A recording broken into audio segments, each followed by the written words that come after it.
Yeah, all good. All good. Good morning. Nice, peaceful, really early morning walk over here. It's a nice spring morning, beautiful.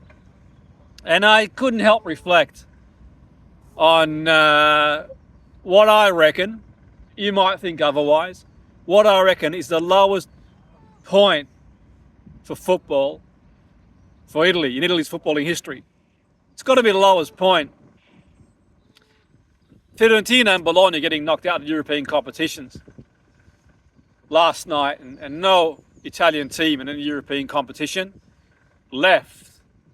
And if you look at the missing out on the third consecutive World Cup, and also I don't know how much truth there is, but there's been speculation around Italy not being able to co-host the 2032 Euros with Turkey. The infrastructure, they don't get it in place.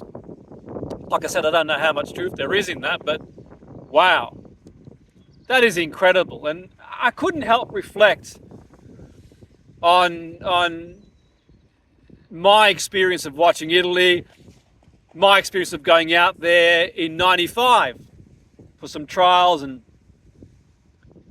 August '95 to September '95 I went out there, had a few trials, played a few lower division games over at Valle d'Aosta. I managed to get an intro there. There was a player who played for Torino and other teams, Rosario Rompante, and he'd been out in Australia and played in Australia, stint in Australia. He was back in Italy, and someone put me in touch with him, and basically, yeah, he sort of drove me up to Valle d'Aosta, the intro there, and I did a couple of weeks training there and played a couple of friendlies there. It didn't work out for one reason or the other, but hey, what an incredible,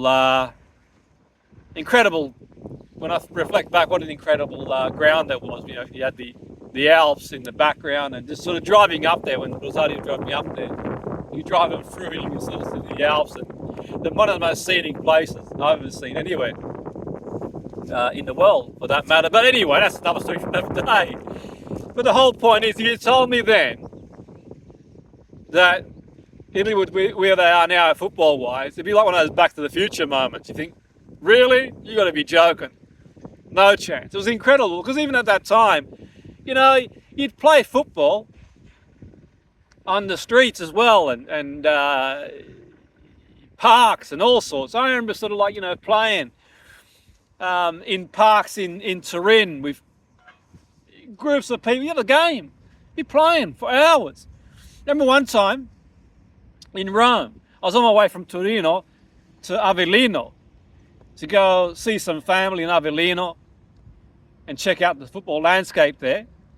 And I stopped in Rome, and it was incredible. We'd go out, and at 3 in the morning we'd be playing, street football.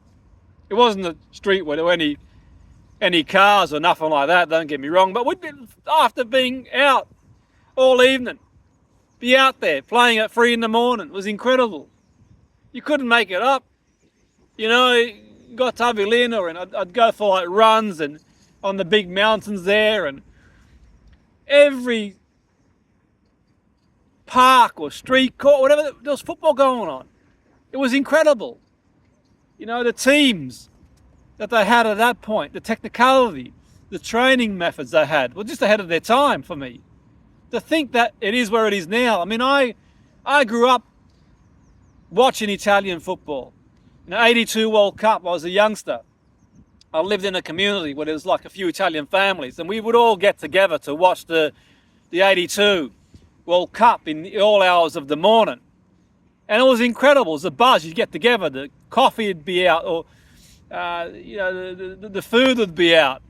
As a youngster, the latte cafe. It was incredible. You couldn't help but be inspired. The Tardelli moment, 1990, Notte Magiche. Watching it on TV from far afield, the Schillaci. Incredible. 94, the final against Brazil.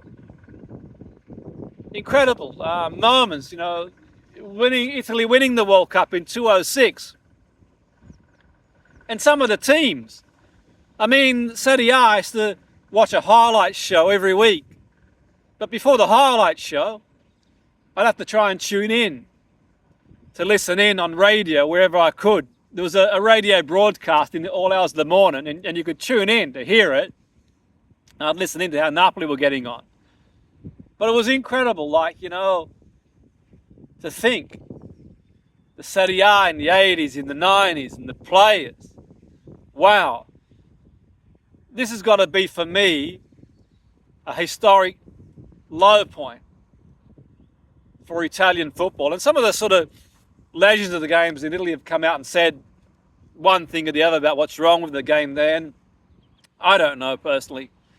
I can only sort of listen to what they've got to say on podcasts and on YouTube or wherever else.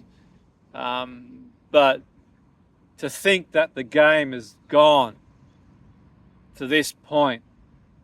And the worrying thing is these things can take time to change. Are they going to be receptive to new ideas? Are they going to change? It can take a whole generation before you see if they even put a new system in place to produce new players again. Wow. Now, where do they go from here? Where does Italian football go from here? It's like, now I wouldn't put it past Italy to rise in the face of adversity and bounce back and win a tournament and get back up there. But if you look at the state of football at the moment, they're worrying signs, because it can take a long time. You know, a whole generation of players to go through a new system with new ideas to start producing again. But that's my take on it. It's got to be a historic low point for Italian football. I don't know what your take on is it, but for me, it's just, in my opinion, it's the lowest point I've seen Italian football. But it'd be great to hear what your take on this is.